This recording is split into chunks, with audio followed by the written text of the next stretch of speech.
Vikash Bhai, welcome to An Actor Despairs. How are you doing, brother? I'm very well, my man. How are you? Yeah, And you look, thank you for having me. dude, you're styling today. You're killing it, man. I love the outfit and the bracelets. Oh, bless you. Thank you. Thank you very much.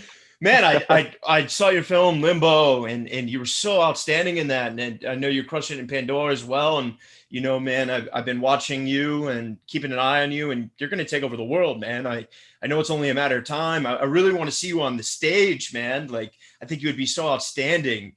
You know, I, I would kill to be able to go to live theater right now, but I'd super kill to see you on stage. Oh, bless you, man. Thank you. That's very kind of you to say so. I mean, I've been on stage. It's where I developed. I kind of cut my teeth um, of the craft, and so I mean, likewise, I'd love to go back to the stage, Yeah. but in good time, and things are starting to happen in stage again, and then it doesn't, and Are you in London right now? I'm in London. Yeah. Yeah, so you guys are on your third lockdown, right? Yeah, How yeah, how and are it's you, brother? crazy because Are you sorry, go okay? on. Are you okay? Like, just like I can imagine what that does to the mind. I'm already dying here in New York, and we're not even on full lockdown. Yeah, yeah, yeah. It's strange. It's really odd, isn't it? I mean, I think we have some solace in knowing that we're not the. It's not just the one individual that's going Yeah. through this. It's kind of the collective human experience at the moment. And sometimes you have to remind yourself if you're having one of those days where you just, Feeling sorry for you're just yourself. yeah, or Yeah. you're like racking your brains. I want to get out the house. You're having cabin fever. Just there's something to know that your neighbor just there and your neighbor just there and downstairs. We're in this same boat, man. Yeah. Yeah. Um, so we kind of have to. But in answer to your question, I've been all right, man. I've been Yeah. good. All right. I've been very lucky that I was able to work last year. And my during the first lockdown, my wife and we really got to spend a lot of time together. In a good Whether way she's or a happy bad about way that, or I all don't the above. I think we're all seeing too much of who we live with right now. But it was great. We were Yeah. really able to like reconnect more than we've done so, Yeah, it's so beautiful. and just really spend some precious time together and kind of do things. I just spend time playing board games that normally you don't get to do. Oh You know. wow. I should do that because Um, I've been literally bored. So it would be nice to have something to do. But man, this is why I'm so grateful to have you here because this is what's been keeping me alive, and we're here to celebrate you and your amazing talents. But before we kind of dig into work, can we start at the beginning? Where did you grow up, Vikash? uh, so so I grew up in a city called Leicester, Okay. which is the heart of England. It's kind of well, sort of East Midlands, the kind of middle of England, but sort of just slightly east. And so I was born in Leicester. I grew up there. What did your parents And do? well, my mom was a single parent. Oh wow. So she raised me on her own from about the age from not from her age of 4, from my age of 4. Um, so from about when I was about the age of 4, my dad left, and my mum took on the responsibility of raising this mug on What a her own. what a radical mother, man. That's not an easy endeavor. I got so much respect for that. That's incredible. Hey, absolutely. Thank you for Yeah. saying that. I mean, she's an absolute legend. My number one hero, man. Like without her, uh, I don't know what would have happened. She's an absolute trooper and has done amazing considering just what it must have been like at the time for a woman who came from a country. She was born in India. My mom didn't really speak the language much in the UK when she arrived. So The language trying to being juggle English, you mean? English, Yeah, yeah, okay. yeah. So she spoke her mother tongue's Gujarati because she's from Gujarat, and so she, they I think they did study bits of English, but it wasn't fluent. It's not like you and I are Yeah. talking now. Are you So bilingual she, then? I am bilingual. Yeah, That's yeah, amazing, man. No way. yeah. It's We got to get great. you It's in especially. Bollywood and America as a star. You'll be the next. Hey, if you've got the contacts, Ryan. Hey man, dude, please, I'm huge in Bollywood. I'm just doing this to stay humble. Yeah, I mean, it's funny because I grew up watching a lot of Bollywood films. I mean, it's one of the many reasons why I wanted to become an actor. What's her name? What I hate to name celebrities, but Nick Jonas's wife, what's her name? Priyanka Chopra? Yeah, she really crossed over, right? She's like a good example. Yeah. Yeah, she's done incredibly well. An amazing actress too. That's going to be your career, and maybe you'll marry Jonas. That's and I mean, cool. there's also. Have you seen? Is it called? It's not The Good Doctor. It's not. I'm forgetting the name of the show now. It's got Anupam Kher in it. It's the new something hospital. New Amsterdam. New Amsterdam. That's it. New Amsterdam. I know exactly who you're talking about. He is in just absolute fan of his work. He's incredible. Anupam Kher, yeah. Anyway, I don't know if I've digressed or answered your question. No, that's my fault. Okay, so you grew up in Leicester, and then talk to me about growing up with a single mother. Are you one of one, or do you have siblings? I do have siblings now. Yeah. So for the sort of first 18 years of my life, I was just an only child. And then my mum remarried. I eventually met my dad, and he remarried, and they've both got children of their own, respectively. So I have a lovely, beautiful little sister and a little brother now as well. That's so beautiful. And stepbrothers, and sisters as well. It's like, from only child, it suddenly just went. Yeah, you got like that Life, the board game. You got a family, yeah. Call back, but that's awesome, man. So talk to me. When did this kind of artistic bug? Your mother. It sounds like her job was being a mother. Where did the arts start to expose themselves to you? Yeah, I guess from a very, very young age. If I recall back to the first time I ever got even the slightest little bug for it, was in my year 1 class, and there was. Do you guys have do you know the story called The Enormous Turnip? What, the enormous? I lost the last part. The Enormous Turnip. No, I don't think. I mean, at least I don't remember it. Talk to me about it. It's basically like it's a root vegetable. Anyway, it's a kid's story. It's not really all that important, but so I remember in my year 1 class, I was understudying this friend of mine, and I'm like 6 years old. Yeah. And poor guy got stage fright, and my teacher kind of, go on. No way. Oh my God. Yeah, he was playing the lead. Yeah. Did you know the lines? Of course. Oh, awesome. That's amazing. Yeah. Just in case, I got a chance to jump in, and I did, and it's the first time I remember going, wow, I'm on stage. I love this. Oh, so you felt it right away, the kinetic, the energy. Yeah, I think it was certainly a calling. Yeah. For me, yeah. That's a beautiful moment. It was, and I was lucky. I had a lot of teachers who encouraged it. And then I think the one moment where I actually consciously realized that this is definitely what I want to do was after, by some twist of fate, I ended up playing Romeo in Romeo and Juliet in our school production when I was about 14 years old. Wow. Our drama teacher, he came into my French class at the end in sort of 5th period, and he kind of came in stoic. I need to see you outside 3:15. It's like, what's going on? You know? It's like, anyway, so it's bell rings. I go to the dinner hall. All these kids are sort of sat in chairs, and they're all kind of reading or talking or whatever. And he asked me to go on stage, gives me Shakespeare, and I don't know much Shakespeare. I don't know the de-dums, Yeah, the iambic, but that's amazing that you guys were doing that at 14. That is why you guys are so superior to us, because you barely do Shakespeare in college. You guys, the thing about Shakespeare is there's no small choice. And when you're exposed that young, you just learn to make choices. I was just talking about this with Jason Isaacs, and And yeah, that's awesome, man. So talk to me. So he called you out, and what happened?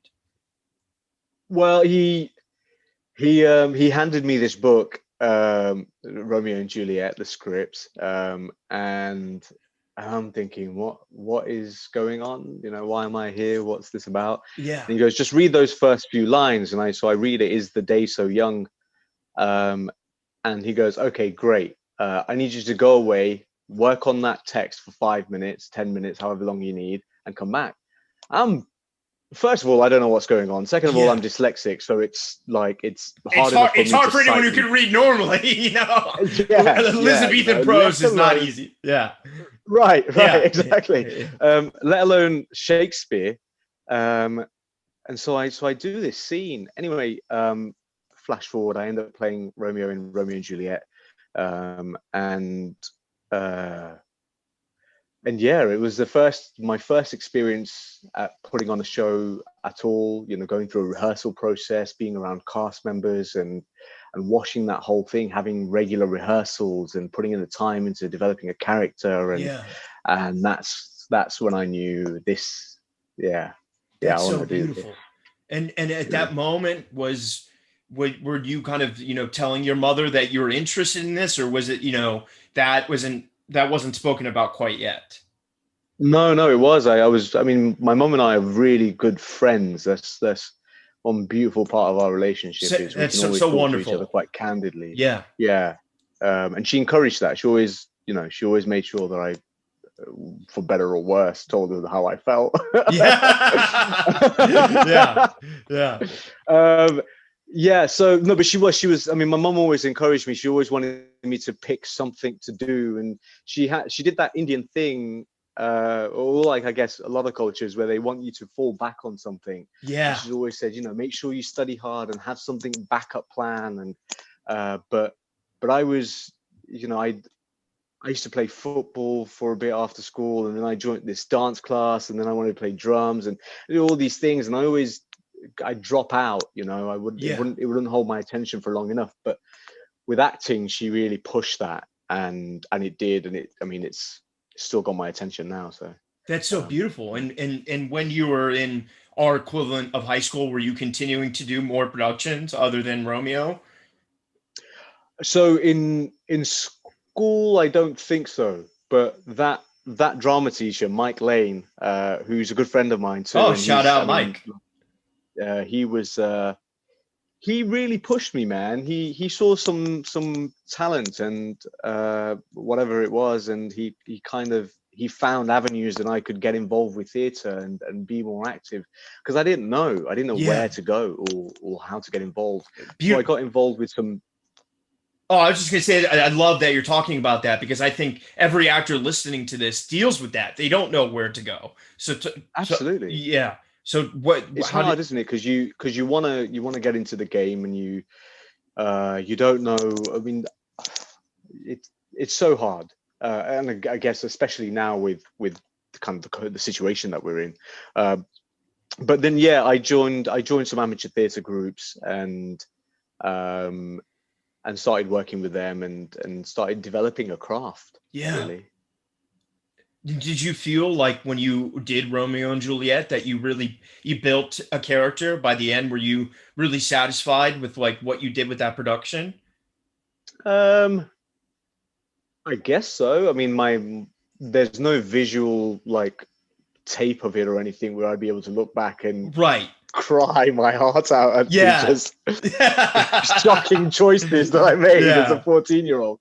But my memory of that time, I mean, I definitely felt like I was immersed in Yeah, that because role. I the reason I asked that question is I just feel like if I was 14 and I did Romeo, I'd be like, I'm a fucking superstar. You know what I mean? But Yeah, that's yeah. awesome. I mean, And so I didn't feel like a superstar. That's for sure. But I think it put me on the map for a little bit. I mean, I was an unknown. I was a sort of a nerdy, geeky fella in the obscurity of the child playground. And so having done this, some like you'd get a fifth grader or something going, "Hey, Romeo," whatever. yeah. But yeah, I got involved with a lot of theatre, and started to see what I could do to pursue this. And then another really cool opportunity actually came up. I got the chance to work with a director called Amit Gupta when I was, I think, 16. I was in the 5th year of secondary school, of high school, so Yeah. just before, I guess, we go into sixth form. And this chap Amit Gupta, who I didn't know at the time, comes to our school, and he does some directing workshops and acting workshops and stuff, whatever. And he really took a liking to myself and another chap in the class, and he asked us if we'd want to be in a play that he's putting on at the Haymarket Theatre in Leicester, which was like the main big theatre at the time. And so I was like, yeah, man, of course I'd do this. I'll Yeah. do whatever whatever. Get Yeah. me in. And so we did, and I met two older actors, and they were really open about their process, how they got into the industry. They went to RADA and all this stuff, and it seemed like, wow, this could be a career. Yeah. Were you aware of all those British schools? Sorry to interrupt. I didn't mean to. But like all the RADAs, the Bristol, Vic, the Lambda, the Central. Did you know about those yet or no? Not until this moment where I'm now doing this play called Heroes with Amit Gupta, and I'm starting to hear these names now of RADA, Lambda, Central, Mount View, all these schools, and I thought, oh wow, okay, could this happen? Could this be the way I get into it? And it transpired that I didn't. I mean, it's at the time, being able to afford to do something like that and pay for each audition, and let alone traveling from Leicester to London for each audition, and I felt it was an expense that my mum wouldn't be able to afford at the time. I mean, maybe she would have kind of scraped it together, but I didn't want to ask her of it, Yeah, no. In the US, it's about $120 American per audition, which is insane, right? Because you don't get that money back if you don't get in. You know what I mean? Right. Yeah. And if you do 7 schools, that's almost $1,000. Exactly. Yeah. It adds I mean, up. at the time, it was, I can't remember how much it was, but I knew that I was deterred. And then there's the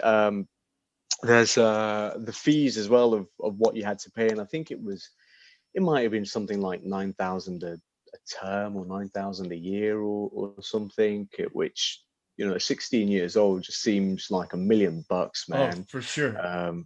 So I decided that if I was going to do this, I'll find another route, and luckily I did. Talk to me about that. That's amazing. What was yeah, the?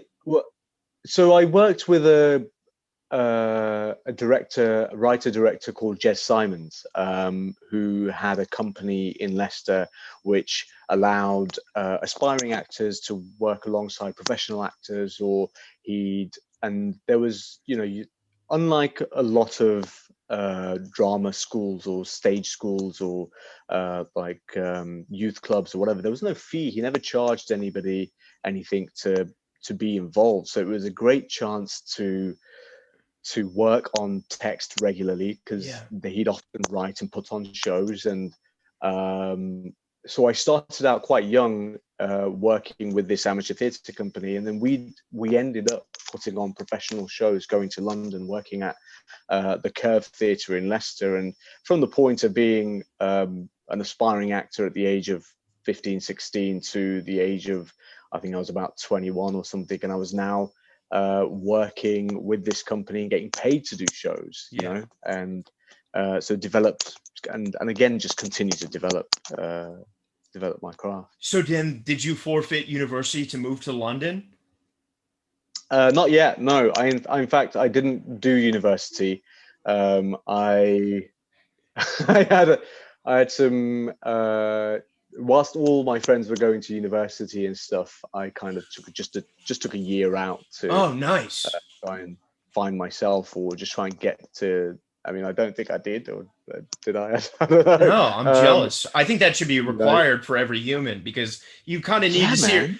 see yourself in the real world before you're just used to going from one education barrier to the next education barrier, and then at 22 or whatever, being let out in the world and being like, "What is this?" You know? Right. Yeah. Yeah. Exactly. Because you don't get at school. They teach you a lot of things, but they don't prep you for the world outside, Not for the at working world. all. No You know. school does. You know what I mean? Yeah. And it's a real shame, you know. That's so. Talk to me. What kind of life experience did you encumber in that year that you were, you know, Well, exploring? it was a lot to do with working and earning, and there was a whole year and a bit where I was just learning more about myself, really. And I think that really helped. That period of my life was invaluable because whilst I didn't get the experience of being at drama school or studying classical texts, Yeah. or being exposed to an agent at the end of my 3 years and all of Right. those wonderful things, I had the chance to just experience life outside of all of that, Yeah. and become a little bit more independent. And I think that's helped me along the way in my journey. And alongside that, I ended up doing a lot of work with this other theatre company, and we'd put on maybe 2 or 3 shows a year. Wow.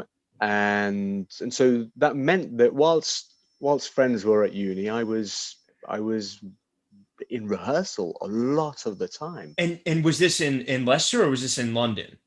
This was in Leicester. Yeah, Yeah. this was in Wow. Leicester. Okay. Amazing. And then sometime later, I met with a company called Women in Theatre. Yeah. And I don't know if do you guys get something called Theatre and Education over there? No, we don't. Tell me about it. So TIE and Theatre and Education is it's like community-based theatre, or it's performances that goes into schools to further children's education or enlighten them about a subject matter, or help facilitate a discussion about maybe knife crime or drugs Oh, or wow. Oh, whatever, right? we call that Dare. That's yeah. It's just a different name. Oh, right. Okay. Yeah. Yeah. Yeah. Yeah. So I met with this company called Women in Theatre, who ended up employing me for a long time, and they're based in Birmingham. So from Leicester, I ended up doing a lot of work in Birmingham. Met a few other companies there, the Playhouse, Gazebo, and ended up I started to get employed and credits as an actor, Amazing. doing theatre and education, and yeah, that really helped to fund the ability to move to London. Wow. And how old were you when Uh, you moved to London? I was, oh gosh, you're asking now. What are we now? 2021, so 2012. Oh, my maths is so bad. I got this exposing my math skills. It's all good. How many years? That's 9 years ago. So Yeah. I was in my mid-20s. Wow. And what at that And point did you have? I don't know, maybe other than school field trips, did you know London well, or was it like a totally another land to you? well, in fact, it's funny you asked that, Ryan, because so I ended up getting an agent through this website called Casting Call Pro, Okay. which is, I don't know if it still exists anymore, but it's, or maybe Casting Call Pro turned into Mandy, Mandy.com. Anyway, so on Casting Call Pro, I had a profile on there, and I put my, before I was a member of Spotlight, and I met this agent, and so she took me on, and she'd send me the odd audition every now and then. Yeah. And when I wasn't, it would always happen that I would get an audition at the time when I had the least amount of money or the most amount of expenditures going out. No So way. I'd end up having to catch a coach at like 5 o'clock in the morning from Leicester, which would cost me something like $10 to travel Yeah. to London, right? One way or both ways? This is return, yeah. Yeah. Wow. But so the catch is that you have to travel at 5 o'clock in the morning, and your coach back isn't until maybe 10:30, 11 o'clock at night. What? Yeah, They're not running routinely throughout the day? No, they are. Oh. But if you want an earlier slot, you got to pay more. Got it. Okay. Right? Yeah.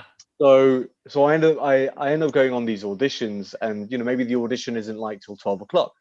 So I've got enough money to buy a pass on the underground or something, and maybe have a snack. All right. And so I'm kind of biding my time, deciding when's the best time to have a snack or not, or Yeah. to break the day up. So there's all these kind of crazy little adventures where I began to get to know London. I had the day to myself, so I just jump on the That underground and scoot about, see what London's like. was that a beautiful experience for you getting to do that? Looking back, like, I mean, I kind of did the same thing with New York when I first moved here. I went to NYU and I didn't know the city, and I just like, I'll be honest with you, I used to just smoke marijuana and then just Right. like walk around the city like high, just being like, whoa, this is crazy, you know? Yeah. Yeah, fuck yeah, man. I Yeah, mean, look, yeah, it's an adventure, isn't it? You're in your early 20s. You've not been to the big smoke before. You're yeah. you're seeing all these sights. It's Of course it's amazing. Um, it's bittersweet because at the same time you're, first of all, I wasn't booking any of these jobs, And right? if you don't mind, what kind of, this is, you said like kind of around 2013. What, because that was kind of before representation. It was the paramount, imperative it is now. So what kind of auditions were you getting? Were they film, TV, theater, a mix of all three? Like, No, well, they were some TV, really, a couple of lines in something maybe. I once had an audition for a company called DV8, which is a contemporary dance company who do amazing work, wow. absolutely incredible work. And when I got the audition for this, I just thought, there's no way on earth that I'm ever going to get cast to work Yeah. with DV8. I mean, they're an incredible company, and you walk in and you see these actors and dancers who almost look like Greek gods. Yeah, They just have so well legs that sculpted. Yeah. yeah, Yeah. there are absolute Adonises who just Yeah. majestically fly through the air. Yeah. Whilst there's all 5'8" of me just going, what? That's And amazing. this was another one of those 5 o'clock in the morning jobbies, but the audition was at something like 8 o'clock, and by 8:45 I'd been told, sorry, we don't need you anymore, and so I had the rest of the day to hang about in London. um, but this was pre 2012, and then just going back, when I eventually did move to London in 2012, this was when I think I was a bit more serious about it. Yeah. And I think midway through 2012, I left the agent that I was with at the time and signed with another agent. And this is when things started to kind of pick up a bit more. I'd get seen for more things. I'd been kind of Were casting uh, directors kind of getting to know you at this point, or knew you? a little bit. Yeah. I was starting to go through doors and meet people, but I don't know. I mean, you just don't know, do you? What Yeah. kind of an impression you're leaving and Totally. how long that impression lasts. Yeah. Hopefully, I was leaving a good impression. Um, but a lot of what I was doing was really just trying to find as much theatre work that was going on to just keep the joints oiled and be working, so that should something come up, I can say to my agent, hey, I'm doing this, can we get somebody along to see Yeah. this? Check it out. Yeah. Yeah, so it was a lot of fringe theatre work that I'd been doing, which would pay fairly well. I was very lucky to work with some really really cool companies, like Sandpit Arts and B Frank and Swamp Productions, and they really kept me in work for a long time. And I was doing a play uh, called Like Enemies of the State. Okay. And Like Enemies of the State was about the Ukrainian revolution that took place in 2014. Wow. And so we were doing this. It was on at the New Diorama in London, and I had just the year before met my agent, at a sort of a gathering. We had a mutual friend who was playing some Yeah. music one night somewhere. So we got talking and we got on really well. And so come 2014, I think it was, maybe I've got the years wrong, maybe 2013. No worries. I sent her a message, says, hey, I'm doing this play, would you come along, check it out? Yeah. And she did, and then she signed me early 2014, and we've been kind of working really well together since. That's amazing. Wow. And how was the run of the play? Was it great? Oh, it was fantastic. Yeah, it was really good. We had a good reception. And we had some Ukrainians who came to see the show, who were incredibly moved by the performance and the story. The director, Tommy Lexon, he actually went out to Kiev when it was all kicking off in Maidan, during the revolution, and he documented really well all different sides of the story to be able to portray a really rounded view of what was going on, trying not to be biased. Yeah. Really, it's hard because in any of these sorts of situations, you feel like, well, somebody's doing something wrong, Yeah. Yeah. But so when a lot of the Ukrainian audiences who came to see it would talk to us, and they felt like we did an honest, respectful kind of delivery of what happened. That's at the amazing. time. What So amazing. yeah, I mean, absolutely wonderful piece to be a part of. And that obviously ignited your relationship. So she really believed in you. She had this great, piece to see. Yeah, Yeah. exactly. So then how did that change, moving to her? Did auditions pick up a lot at this point? Yeah, I mean, it was a complete U-turn. I think I owe a lot to Sarah, my agent, at Core Management. She just started to open so many more doors and allowed me to meet people I'd never met before, and it's kind of been steadily growing ever since. I think the first week I signed with her, I had 3 auditions that week, so she was just straight Yeah. on it. Yeah. And she works hard. She works very, very hard, and that's why I think we work very well together. Is because we respect each other's work, and we're good friends, and we have the same kind of goal in mind. Yeah, that's amazing. And so, in America, we call them, when it's like less than 5 lines, like it's a co-star. When it's more than 5 lines, it's a guest star. And was that kind of Right. what you were getting credit wise to start out? Yeah, absolutely. That's kind of the stuff that I was doing. Guest star or what did you say the other one was? Co-star. Co-star, yeah. Yeah. Those kind of things were the kind of jobs that were coming up early on. Um, I can't even think what's in my CV now. But I mean,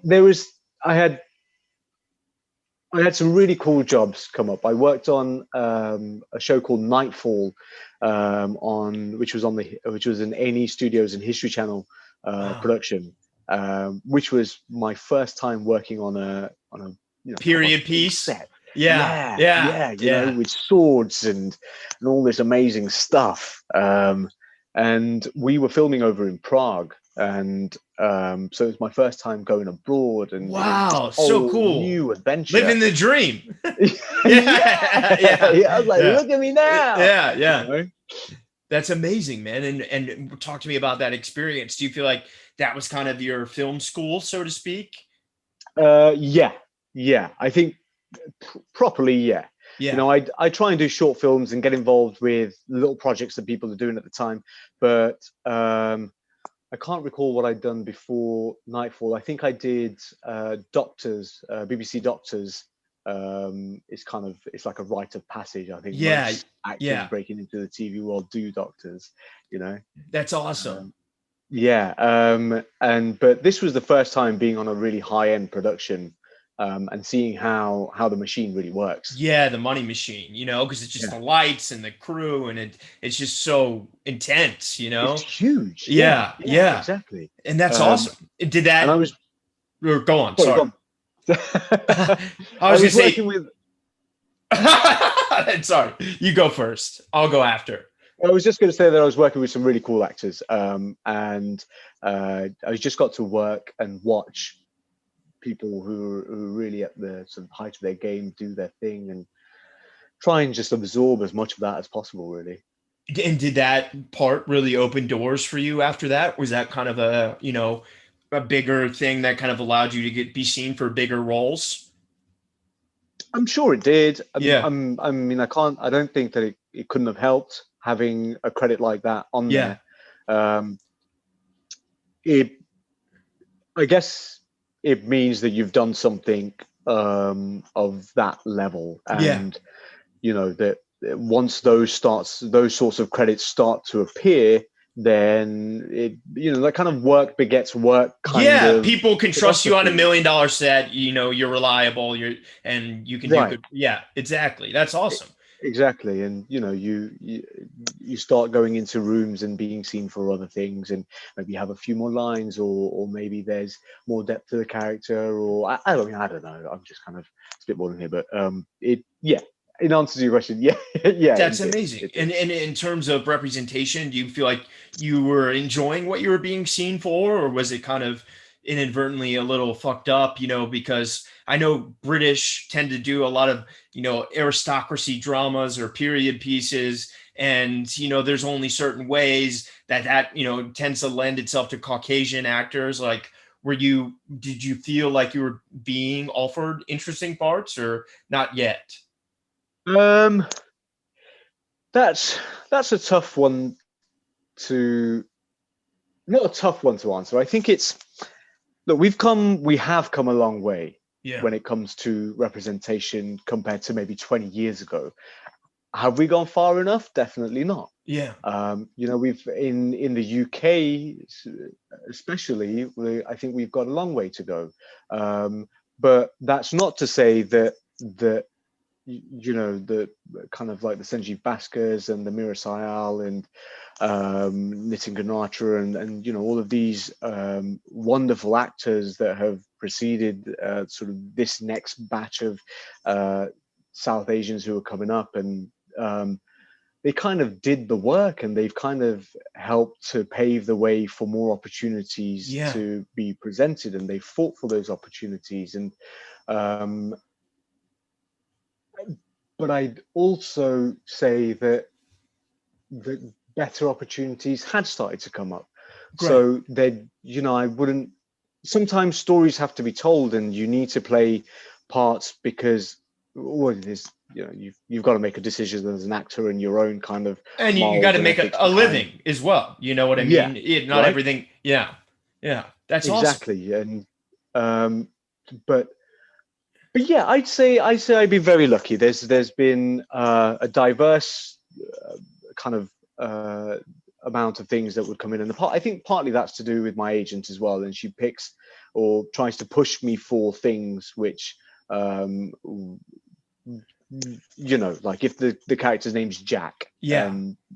Jack could be played by anybody. Yeah. And so you get seen to play Jack in whatever, right? That's amazing. And yeah. And so then when did Limbo come your way? So Limbo came to me in 2018. Wow. As an offer or as an audition? Oh God, no! And the way you say that, it came to me.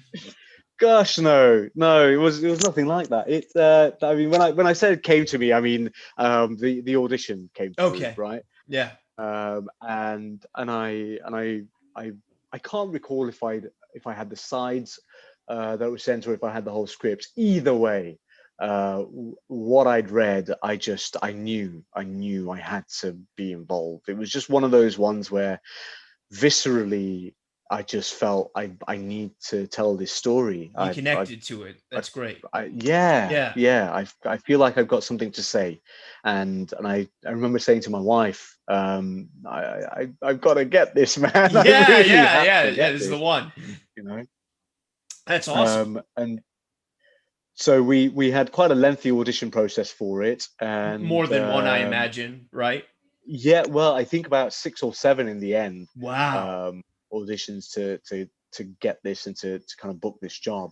And Ben Sharrock, our fearless leader, our director, he was fighting my corner the whole way. I think he really wanted me to play this part, and so he'd send me notes, and he'd just be like, if you can just make these tweaks or whatever, and then send the tape back to us. And I was more than happy to do That's that. so cool to have the support of that. That's amazing. And then you got the part. Where did you guys shoot it?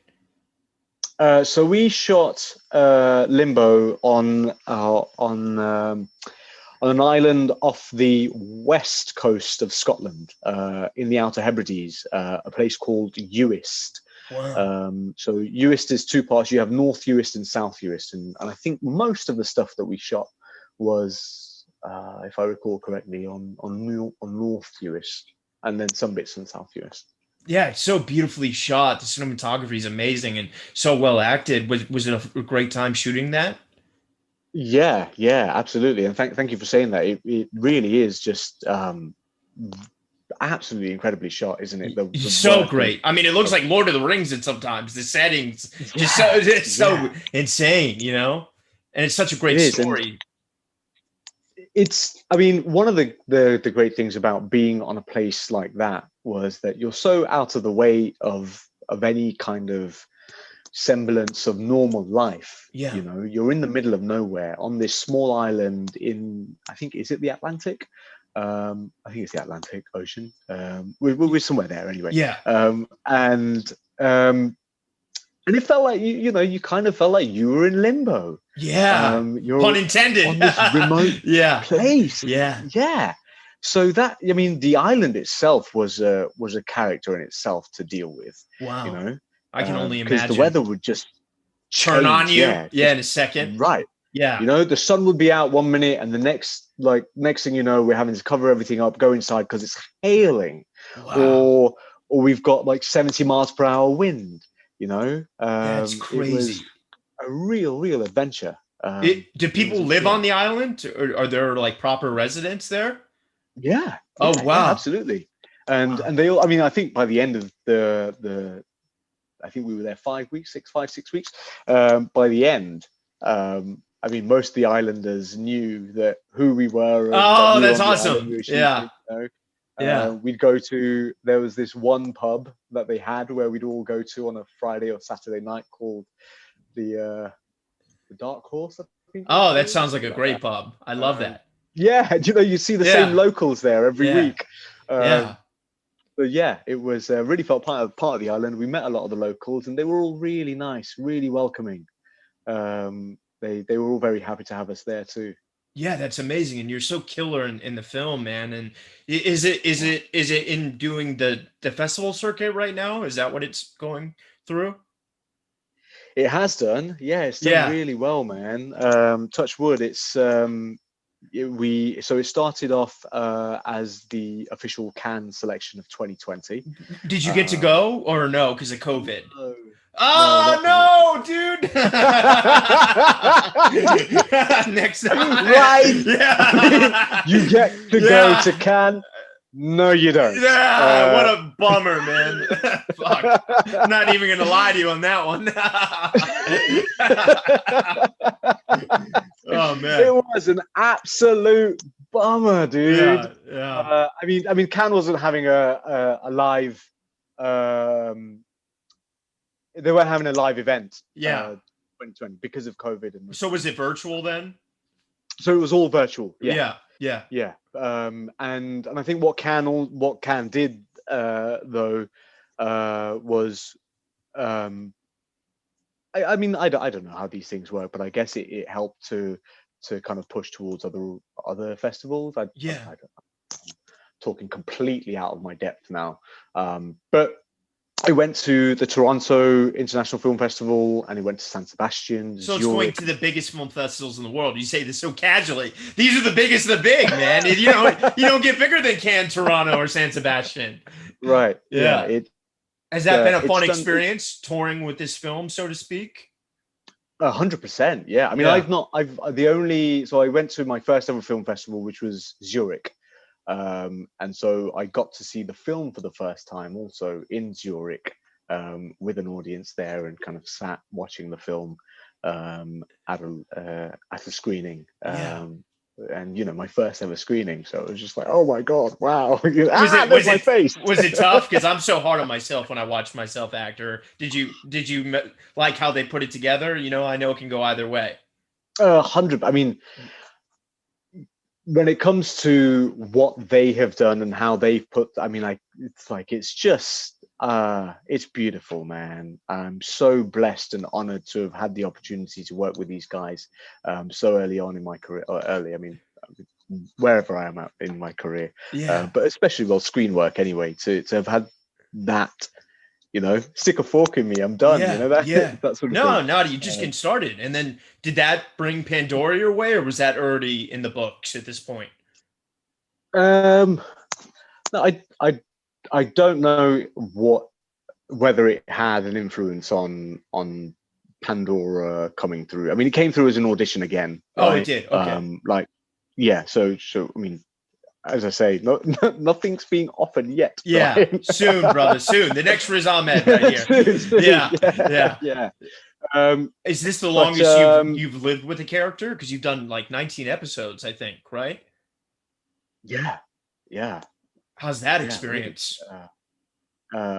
Amazing, man. It's been so much fun to come onto a show and meet these really amazing actors and have the chance to be working regularly and being on set not every day, but on just keep turning that oiling those joints and being around crew and the camera and people and trying to make choices and changing things up and watching an arc develop throughout different episodes. Like all of these things that as a young budding 14-year-old actor going, oh, I wish I could. I'm thankfully being able to do it. Which did you have that moment on Limbo or Pandora where you just kind of went back to that Romeo moment and you're like, I did it, I'm here?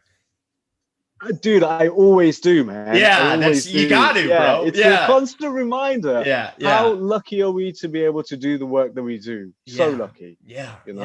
That's incredible. And every job, every day on set, whatever you go through, you might have a bum day at the office, you might not hit the beats that you want, or you might have an amazing day at the office. Yeah. Like whatever happens in your day, you're still getting to work in an amazing world. And I think it's important never to lose sight of that. That's so beautiful, man. Well, I absolutely adore your story, because I think people are really going to respond to this, because not everyone gets a chance to go to drama school, and you're a true testament to the fact that you can make it happen. You just got to work really hard and be dedicated and take the tube at weird hours. But that's awesome, man. That's so cool. What's next for you? So I've just finished filming on something, and I'm about to start filming on something, although I don't know what I'm allowed to say or not say. But that's always a good sign. Yeah. We've been slightly delayed because of COVID. Oh, yeah. I was curious. Are you guys in the industry? Is it still filming there during lockdown, or is it all ceased and desist? Yeah, no, it is. Things are still being filmed at the moment. Wow. My wife's in Cardiff at the moment shooting Sex Education, and I've done a little bit of work after coming back from Bulgaria shooting the second season of Pandora. I went into something and we were shooting that. It's all very different, man. You know, keeping a distance from people, the masks and you know, you never really get to know who the people are behind the masks. Yeah, because you have to keep distance. You know, it's such a bummer. Yeah, and faces, and sometimes you have that thing where somebody takes the masks off, and you don't know who they are because you're just so used to their eyes. Oh God, right? It's you. So but things are being filmed at the moment. Thankfully, we're able to get back in work, and hopefully, theatre we can get back to getting the theatre up and running. And I'd love nothing more. And you and I can do a play together in the West End. Hey, that'd be awesome, man. Love that, brother. Final few questions for you. This one, you know, you've kind of touched on it, but I just ask it because I ask every actor who's been on the show. Mhm. What advice would you have for those actors who literally cannot go to drama school, you know, and are the young Vikash or the young Ryan, you know, trying to pursue this thing that just finished Romeo and Juliet and have no idea how to tackle this industry? Um, oh boy. I Sorry, I know guess I'd that's a loaded say question. no. It's all right, man. Yeah. It's a good question. Well, I guess ask yourself if this is something that you really want to do, and keep asking yourself that along the way. Yeah. And if it really is something you want to do, then don't give up. Yeah. Just persevere and put as much time into your work as you can, and be prepared and you know and know that at some stage, as long as you're doing everything you can, doors will open, and Yeah. you know you've just got to stick at it. Yeah. Keep yourself inspired. Watch things, learn a new skill, or learn to play chess. Maybe Yeah. I say that because I'm learning to play chess now. Oh, is that because of the um, Queen's Gambit?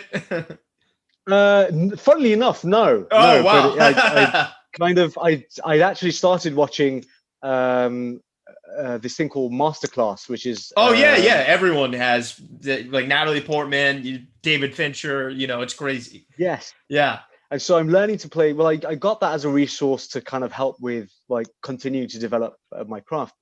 But I also found that there's a chap teaching chess on there. So I started to learn that, and that's where I first heard Queen's Gambit. So when I saw Queen's Gambit, so I know what that is. yeah. I'm playing the Sicilian in this move. That's Yeah, awesome. yeah. And final question, Uh, brother. You know, you kind of just talked about what the advice was, but what is keeping you inspired right now? what's keeping me inspired? Well, learning to play chess. Yeah, That's keeping me inspired. Watching great TV shows like the Ozark and Star Trek and Succession and yeah, all these. I mean, like we're in a golden age for TV at the moment. So we're This Is Us and various shows. I used to go rock climbing, which kind of helps yeah, to do something, to exercise the mind and solve puzzles and things. And spending time with my wife, man, she's amazing and she's really inspiring. She every day she makes me laugh, and we're always learning new things from each other, so yeah. that always keeps me inspired too. So beautiful, That sounds Vikash. so cheesy, doesn't it? No, You it can cut doesn't. that It bit doesn't. out. No, no, no, man. It's great. It's a perfect answer. It's so beautiful. And I have so much gratitude and thanks for you opening up and sharing, man. And I'd love to do this again when that project that you can't talk about comes out, you know? So, I'd dude, love to. yeah, Vikash Bhai, man. So much love, brother. Thank you for coming on the show. Likewise, Ryan Perez, you're doing an amazing job with putting all these together, creating such an amazing resource. Thank you, brother. Thank you for having me here today and spending some time with me. Couldn't do it without you, brother. So much love and talk soon, okay? Peace in the Middle East. Peace.